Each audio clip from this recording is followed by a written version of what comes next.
সবুজে ঘেরা মাঠ বাংলাদেশের বাস্তব চিত্র। সত্যিই চমৎকার একটি দৃশ্য। এমন দৃশ্য কেবলমাত্র হৃদয়ে ধারণ করা যায়। সুজলা সুফলা শস্য শ্যামলা আমাদের এই বাংলাদেশ। বাংলাদেশের প্রকৃত রূপ এটি। আপনি যদি কখনো এমন দৃশ্য স্বচক্ষে দেখতে চান, তাহলে আপনাকে যেতে হবে গ্রামে। সেখানে এমন মাঠ রয়েছে, যে মাঠ শুধুই সবুজ ফসলে পরিপূর্ণ, এক অপার সৌন্দর্য।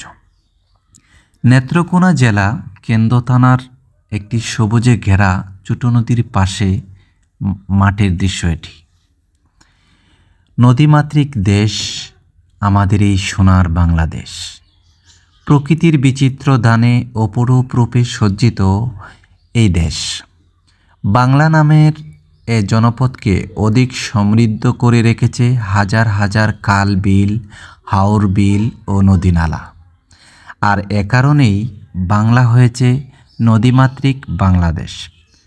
মানব সভ্যতার সূচনালগ্ন থেকেই মানুষের জীবনযাত্রার সাথে ওতপ্রোতভাবে জড়িয়ে রয়েছে নদ নদী। এমন এক সময় ছিল, বাংলার মানুষের জীবন জীবিকার সাথে মাছ ধরা ছিল অন্যতম একটি পেশা। পাড়ায় পাড়ায় গড়ে উঠেছিল জেলে সম্প্রদায়। কিন্তু সময়ের আবর্তনের সাথে সাথে আজ হারিয়ে যেতে বসেছে সব। অস্তিত্ব সংকটে ভুগছে জেলে সম্প্রদায়। বেশাল জাল অর্থাৎ বেল জাল পুস্তকের কথা হলেও স্থানীয় গ্রামের ভাষায় একে বেল জাল বা খেয়া জাল বলে। গ্রামের সাধারণ মানুষের কাছে এ নামেই বেশি পরিচিত। একটা সময় দেশের খালে বিলে বর্ষা মৌসুমে বেশাল জাল অর্থাৎ বেল জাল দিয়ে মাছ শিকার করত জেলেরা। প্রতিটি নদ নদীতেই দেখা মিলত বাঁশ সুতো দিয়ে তৈরি মাছ শিকারের বিশেষ এই যন্ত্র। বেশাল জাল অর্থাৎ বেল জাল জাক বেঁধে উঠত দেশীয় প্রজাতির নানা প্রকারের মাছ।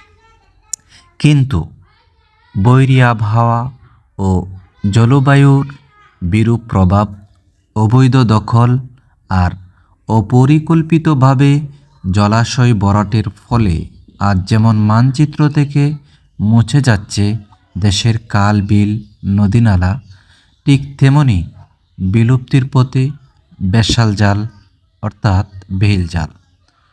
কোনো এক সময় বেশাল জাল সচরাচর চোখে পড়লেও বর্তমানে কালের বিবর্তনে হারিয়ে যেতে বসেছে।